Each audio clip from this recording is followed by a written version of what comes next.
Hi guys, it's Amy Williams.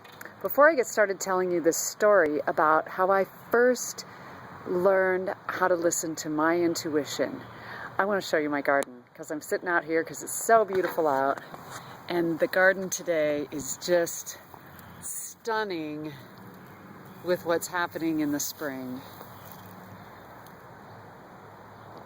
And it's going to be really cool in the fall. I had some garden angels help me with planting this week because I've just been so busy doing stuff in my business and having lots of fun doing other creative things that I needed some help creating this bit of beauty.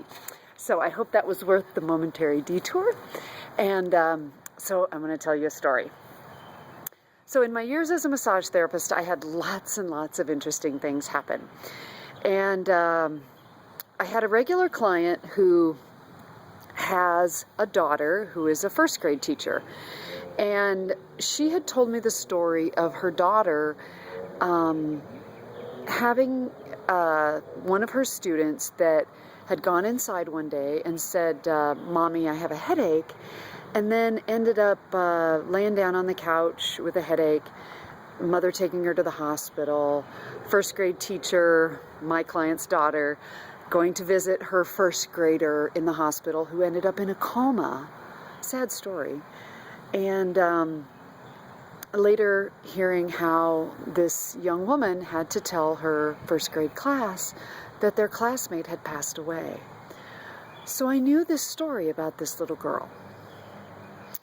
So one day, a client of mine that I hadn't seen for some time came in on crutches, terrible wound on his leg, broken bones, torn and burned skin, and he'd had a really bad accident where a go-kart had gone up against a concrete wall. I don't know how it all happened, but he was having a hard time, and his back was really hurting because of walking on crutches and that, and he came in for a massage.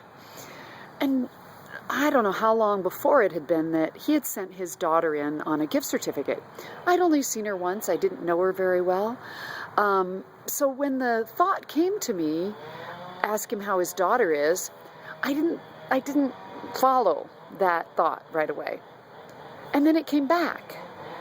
And so I just kind of went, I don't care how his daughter is, and which sounds mean, but the truth of it is that I didn't really know her.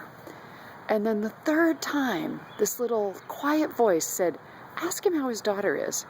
And it was like I was turning to say something to this voice inside my head, like, all right already, okay, I'll say something.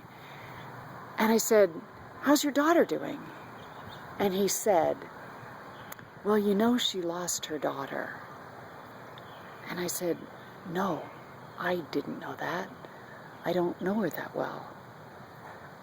And he proceeded to tell me about the day his granddaughter came in with a headache, laid down on the couch, ended up in the hospital in a coma. And later, this first grade little girl passed away. And here I had Grandpa on my table, who had, in my opinion, somehow created a painful event in his physical world that maybe was his way of being able to experience the kind of pain that a grandfather would go through when a granddaughter suddenly is taken from a family. And that's how I learned the quality of that voice in my being.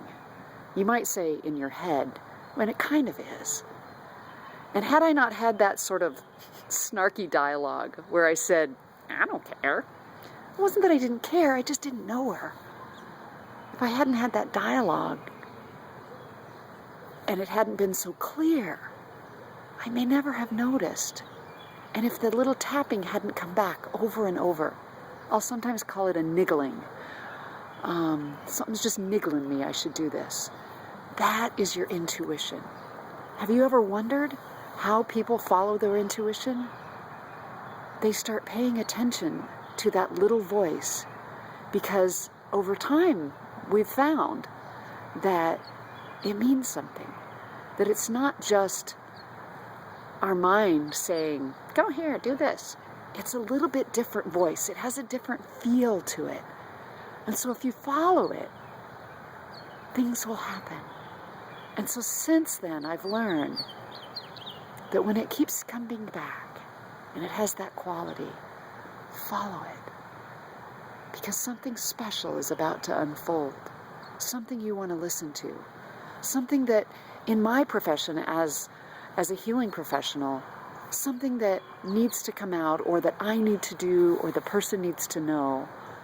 Now, I don't claim to be psychic, but I do have intuition that's pretty strong. And life just gets richer when you pay attention to it. So I hope this is helpful on your journey, and hope you enjoyed the garden. Maybe I'll film out here again so you can see how my garden grows all summer long.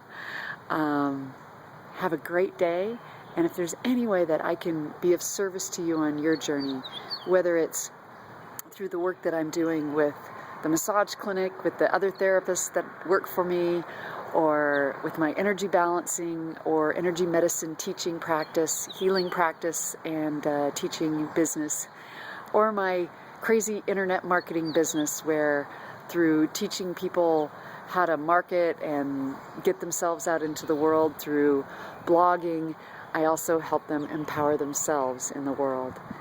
If I can be of service to you, connect with me. Join me. There's probably a link below this video, or just sign up for the email list and we'll connect.